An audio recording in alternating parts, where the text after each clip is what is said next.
This is going to be nice and easy for me because I did a little prep conversation with Sam downstairs, and I said about 2 words.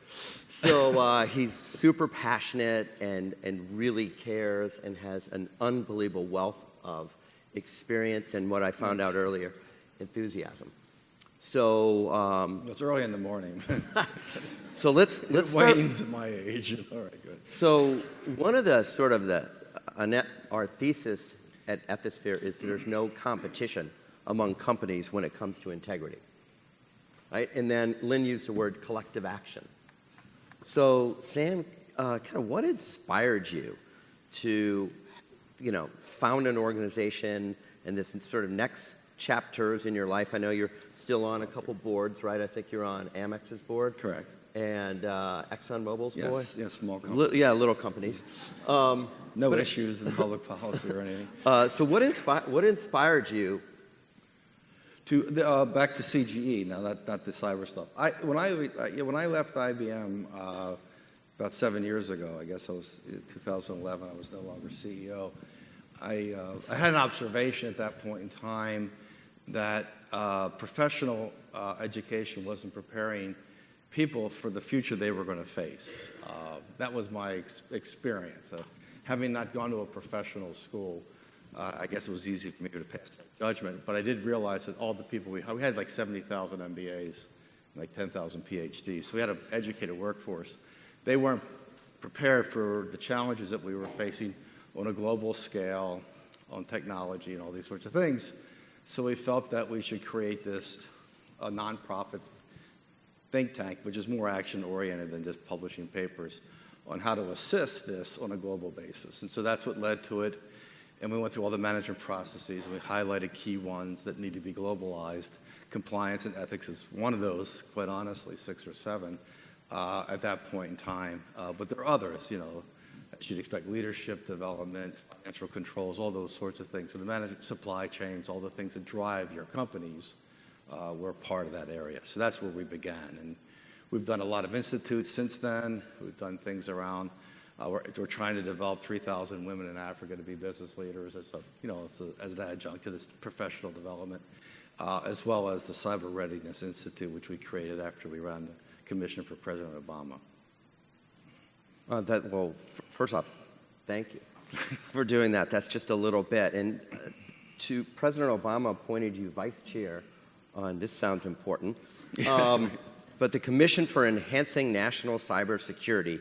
And I think probably the most important word for a room like this is actionable recommendations for securing and strengthening the public and private sector. One of the things that we find an awful lot, Sam, especially with Brexit and what's happening with governments contracting, we actually find it's people in this room who work for global multinationals like your old shop. Right. You had, I think, places in couple hundred countries, maybe. 170, yeah. 170. So what are the keys? They all bought into compliance, believe me. 410,000 employees, and every day woke up saying, I really want to be compliant today. So what were the key findings of that work that are kind of most relevant to companies and people in this room? Yeah, I think the key thing is, remember it was a combination of government and then what you can do to deal with the risks from an economic perspective. We did not get into issues around national security by design. If you recall, that's when the issue was going with the FBI and the iPhone and all that sort of stuff. So we were directed by the president at the time to stay out of those things because that would be like a never-ending policy spiral and you would never get any work done. And we only had 9 months since he was going to be out of office. So we were on a compressed schedule for one of these things. So anyway, the focus areas that would apply, I think, are 2 broad ones.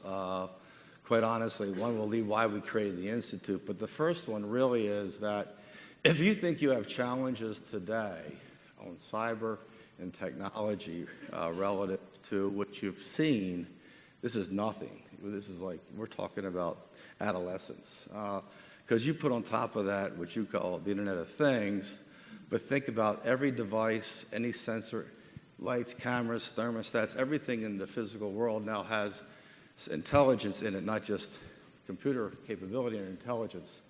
Algorithms that learn. Say they learn about you personally, they learn about your business, they learn about your customers, these data requirements associated with those algorithms of the Internet of Things. And there's no policy, there's no standards associated with that. Like there are standards today for cyber. There's a thing called the NIST standard for the business processes that focus on, I think it's 98 control areas around cyber that most large companies tend to pay attention to.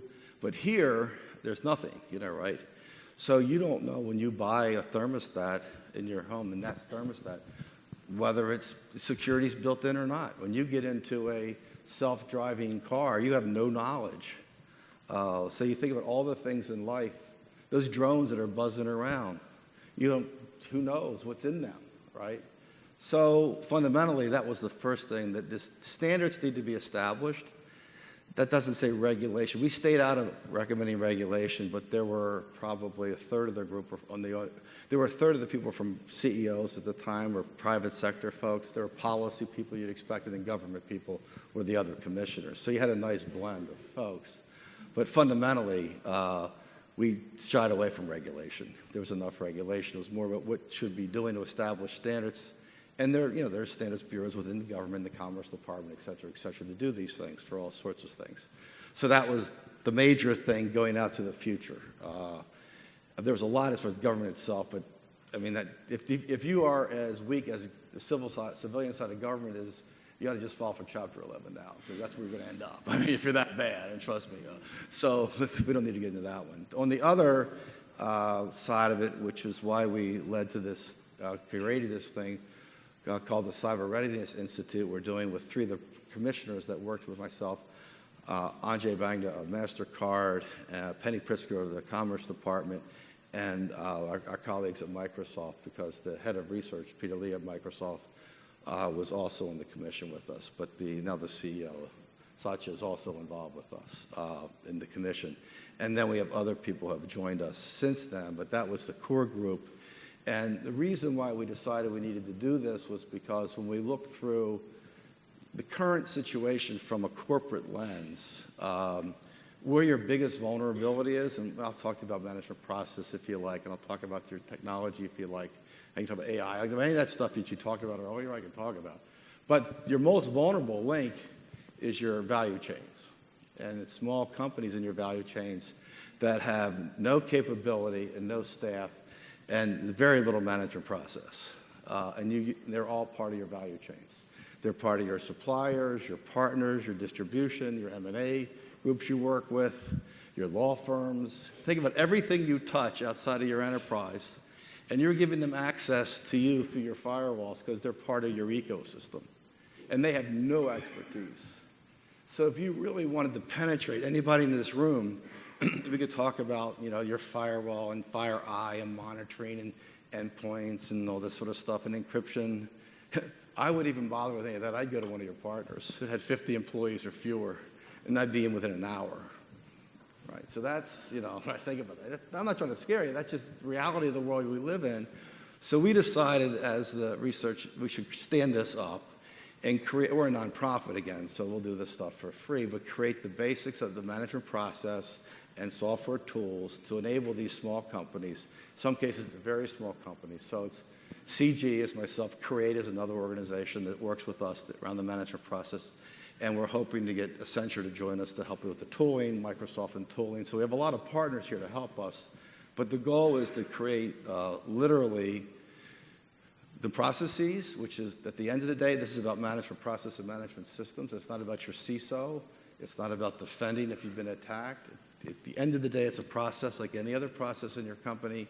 It has to be technology enabled, but that's what it is.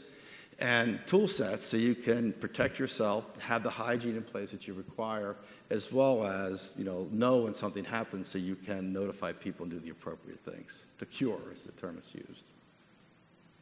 Yeah, that's interesting, and it's really kind of greatly aligns with what we see from people in this room. It's, again, the spirit of collaboration, as in, what you learn from, you share.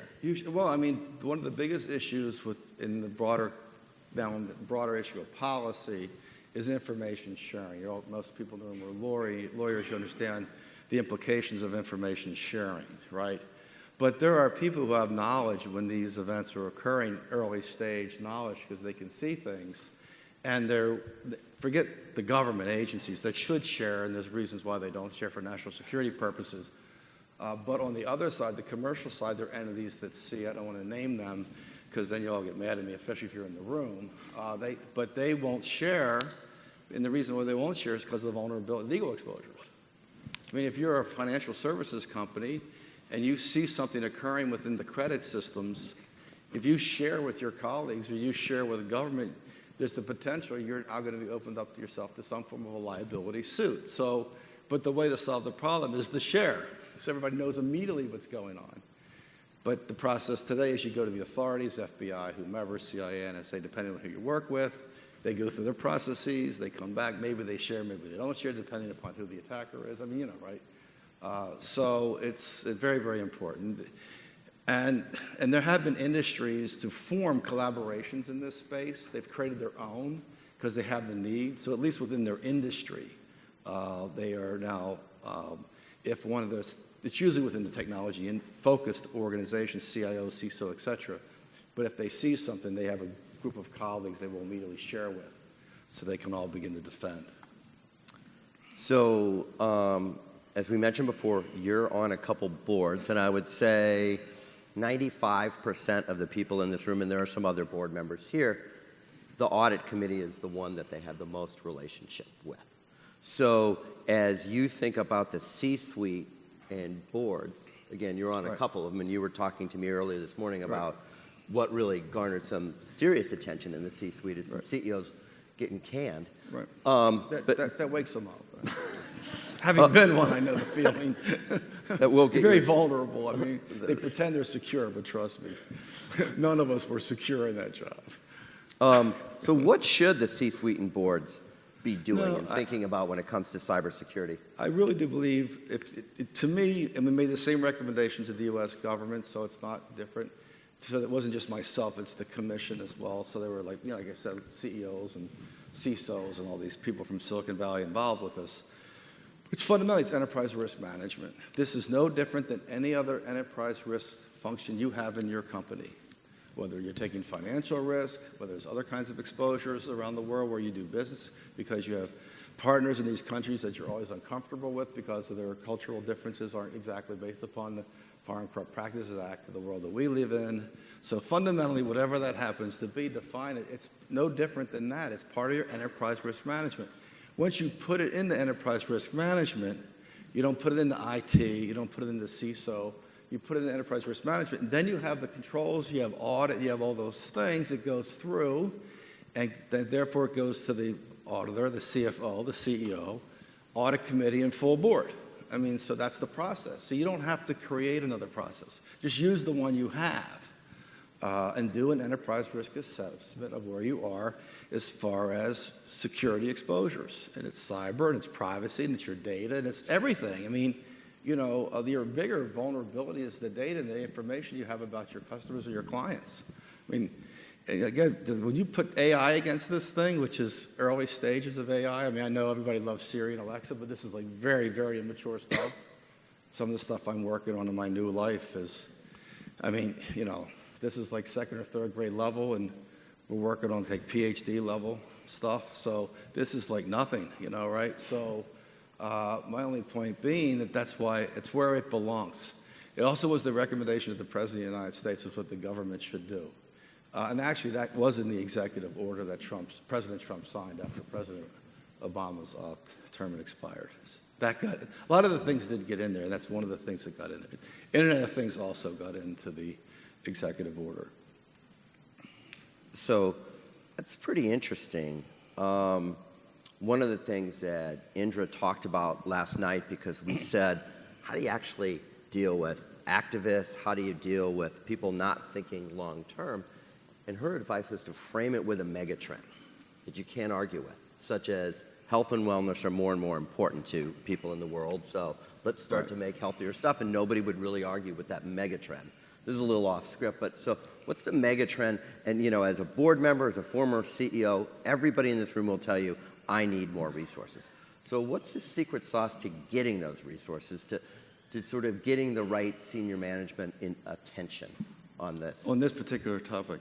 Well, I mean, one of the values we had at IBM was, integrity and responsibility in all relationships, internal and external. The employees built the value system. This was '06, so I know it's sort of old-fashioned because the first time it was done was in 1911 by the founder of IBM called Tom Watson Sr. So we revisited it and did it in 2006.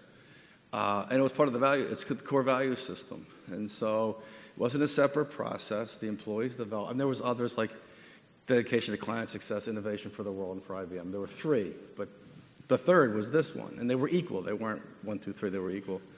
And so, but the employees developed it, and the employees decided they were going to live by it, and then we had mechanisms in place to ensure that they were. So integrity and values are very important because it damages your brand.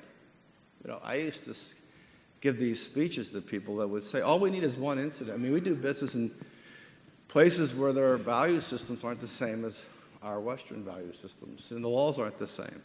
And our people get asked to do things probably every day. I used to get asked to do things. So it's not, we talk about activism, short-term, long-term. We've done a whole study on that as part of CRE as well. With Columbia, the business school, and as well as the law school there on this whole thing. And we built a database of 51,000 data points. If you have any interest in it, we can make it available to you. What the patterns are and the trends and where this thing is headed. But we'd like that, and we'll get it out to All right, no, we'll get it to you. It's available. I mean, but it's the vulnerability index as far as activism is concerned. We've had I have the discussions with Larry Fink, and he has a point of view. I said, well, I appreciate your point of view on short-term versus long-term in the letters that you write. I think it's very important on ESG investing, those sorts of things. But in our 51,000 data points, it doesn't support your position on how you vote your shares. Now, it's just 51,000 data points. You could have picked your 10,000. I don't know. We picked 51,000. You conclude, right?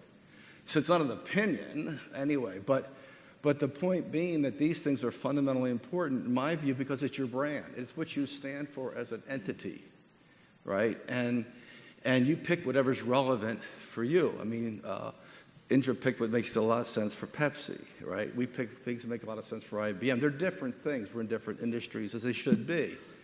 But, if you touch an individual in any dimension and the privacy of their information is not high on your list, I think it should be. I think it should be. Because you're going to see if the social media companies don't do something, now they're trying to get together and do something. That was in the journal yesterday. But if they don't do something, they're going to be regulated. There's no doubt they're going to be regulated.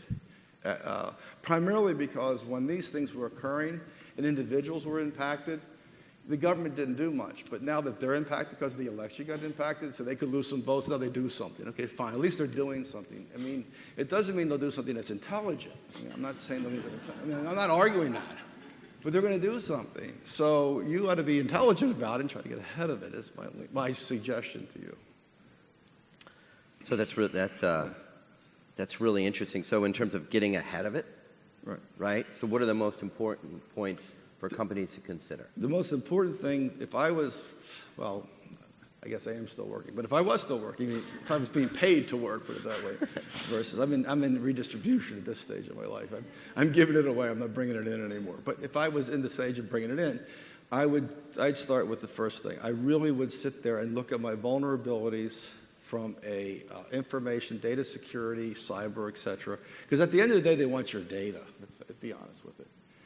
So it's all those connection points. And you take simple things. Mail, your mail systems, your mail. You know how much proprietary information goes back and forth in your mail system every day?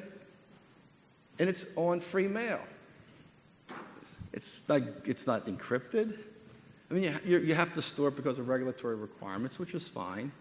There are free technologies that would let you protect your mail, and people don't use that.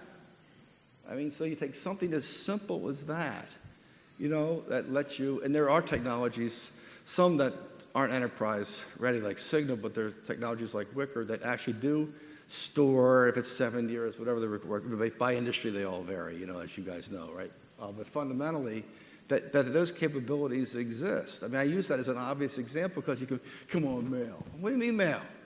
You're doing a deal. You're an M&A. The law firm, the consulting firm, and the bank and yourselves are all emailing. You're texting through SMS. Open internet for free. This is a material transaction, all right? And everybody's out there just sharing their information. Why don't you take your clothes off at the same time, and put that out there? I mean, really? I mean, come on. This is what goes on every day. And people say, oh, no, come on. I'm not making it up, right? So you'd have to look at this thing. That's why I go back to the value chains, which are small business. I would look at your supply chain, and it varies by sector, but it's even true because you have partners, even in financial services. If you're not doing physical goods, you're doing electronic transactions. You still have partners in this value chain.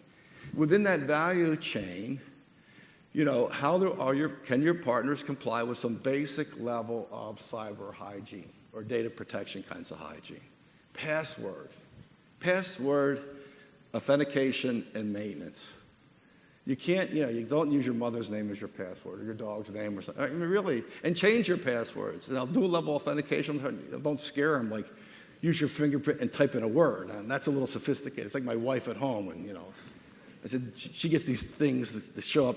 I said, don't touch that. She goes, don't touch it. Just start changing your passwords now, because they want access to the financial information. I mean, so in our case, it's because she does stuff online. I don't, but she does. And so therefore, this happens about every 90 days.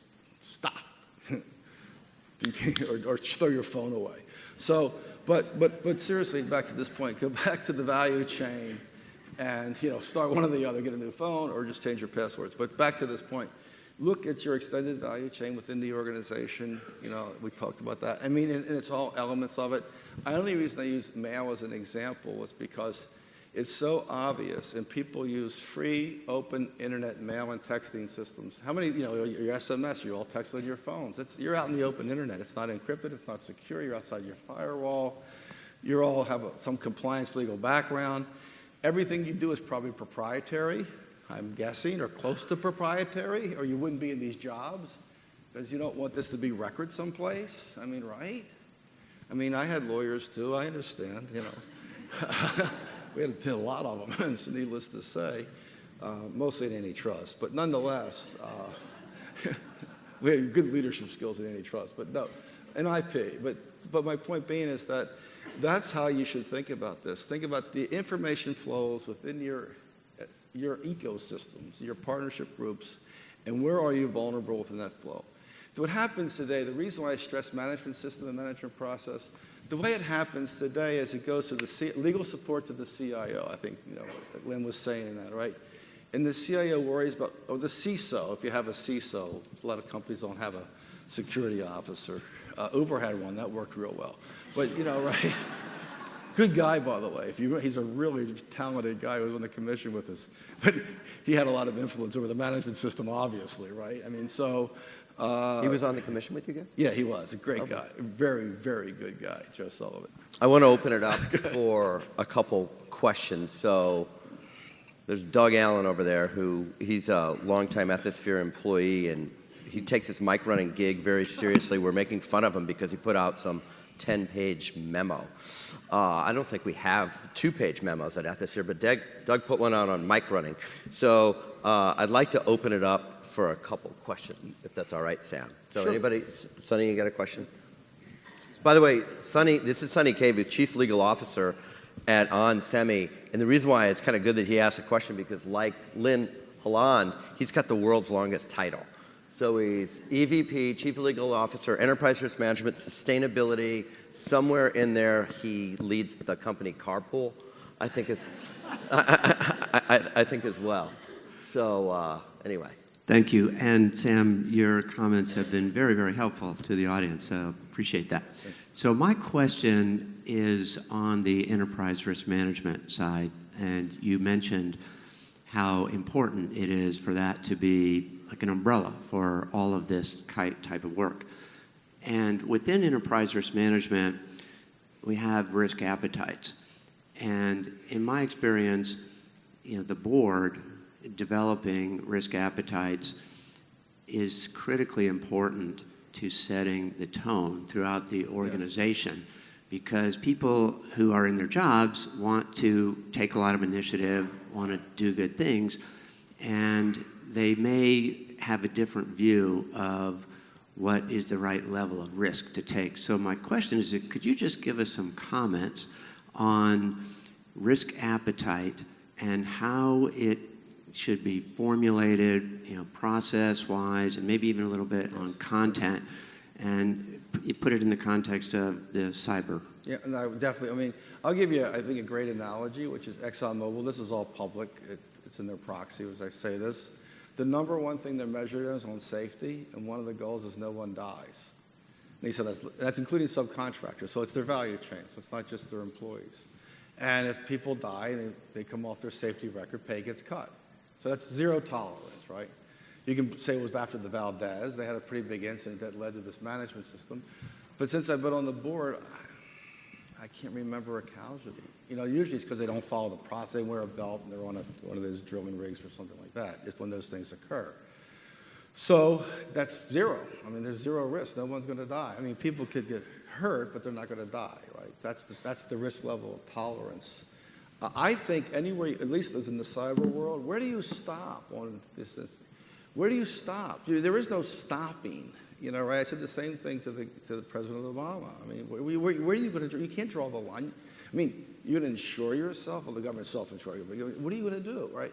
So if you're going to run the risk of brand vulnerability, right? I mean, I don't want to get into the weeds of insurance and how it works, because we went through all this stuff on the commission.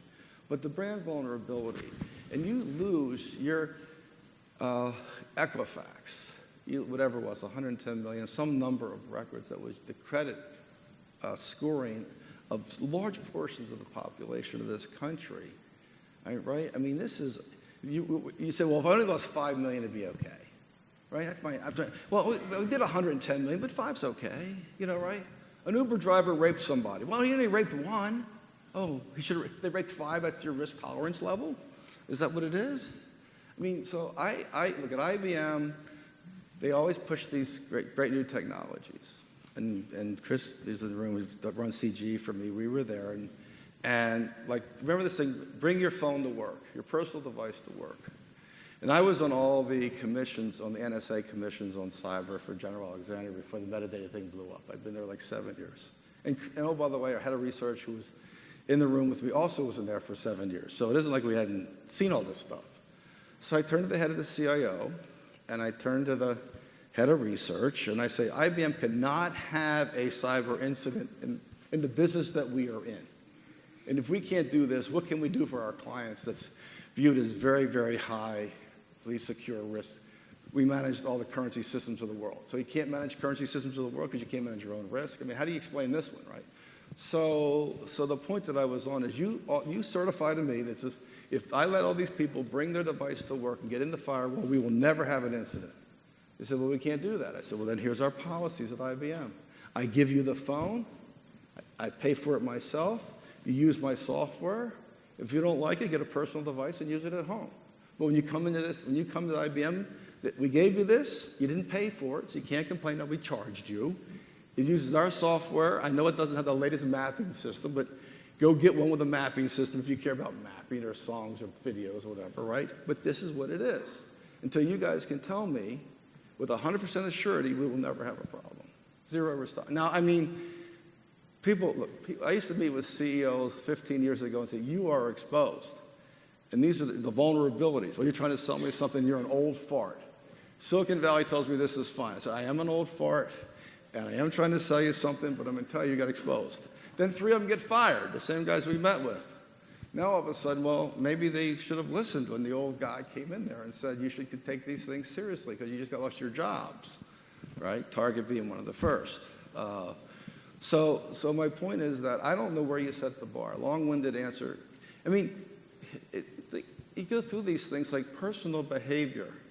I don't care if someone gave a bottle of whiskey to a Chinese government official at IBM or gave him $100,000. It didn't matter. You were gone. Right? It didn't matter. So you can't say, well, they can give him whiskey, and they can take him to the theater, but they can't give him money. Well, then what does that mean? How do you define theater? You need all these countries. How do you define theater? Everybody's like, tickets, how do you define whiskey? You know, this is Chinese translation to the U.S. I mean, really? The business partners in Russia, I'm sitting there with them. I said, zero tolerance. What does that mean? It means if you do anything, you're not in our distribution channel. Anything. We got that. Okay, fine. All right. Long-winded answer. I just personally believe you can't define these things. You can't define them. So if you can't define them, you have to make it zero tolerance for it. Now, it doesn't mean that you fire everybody who doesn't follow the password processes, as far as change or phishing, those kinds. I'm not saying fire them. I mean, obviously you coach them, you counsel them. If they continue to do things, you have to do something about it, because that's in the stupidity category, right? If you've taught them everything and they're still not paying attention. But you probably have another problem with the employee. So I'm not saying that. What I am saying is I don't think you can set this bar. Look, I've been in meetings with CEOs, and they used to say, "Why get insurance for that?" Well, try to collect. I mean, they'll write you anything you can't collect, right? I mean, that's great if you're the insurance company, because prove damages to your brand. Not that maybe I had a few of these debates. So you prove, what the actual value. If you're building up, storm hits, you lose a building, you can say the value of that building was with A, right? Now I got a brand problem. Well, prove it. Oh, well, keep paying the insurance premiums, but I'm not going to cover that one, right? So I'm not picking the insurance industry. I'm just saying that having probed these issues as part of the commission, when they said, "We'll write you insurance," and you push them, what does that mean? You find out it's a nice policy. It doesn't really give you any kind of financial protection, depending upon the incident. I mean, if you can prove damages, of course, but you have to prove damages. Oh, that's pretty interesting. I think we have time for one more question. I have another if I don't see a hand go up. Anybody else? Okay, so culture. Zero tolerance, right? So it's really, how do people in this room sort of inspire the right type of culture at their organizations that gives, as Erica used the phrase, operate to license, that really sort of inspires permission to operate, but yeah, exactly. Inspires your employees, your partners, your people down the value chain to really care. How do you do that? Well, I think the most important thing, it starts with you have to have a brand value proposition. You have to have values within the brand. And it can't be make a lot of money.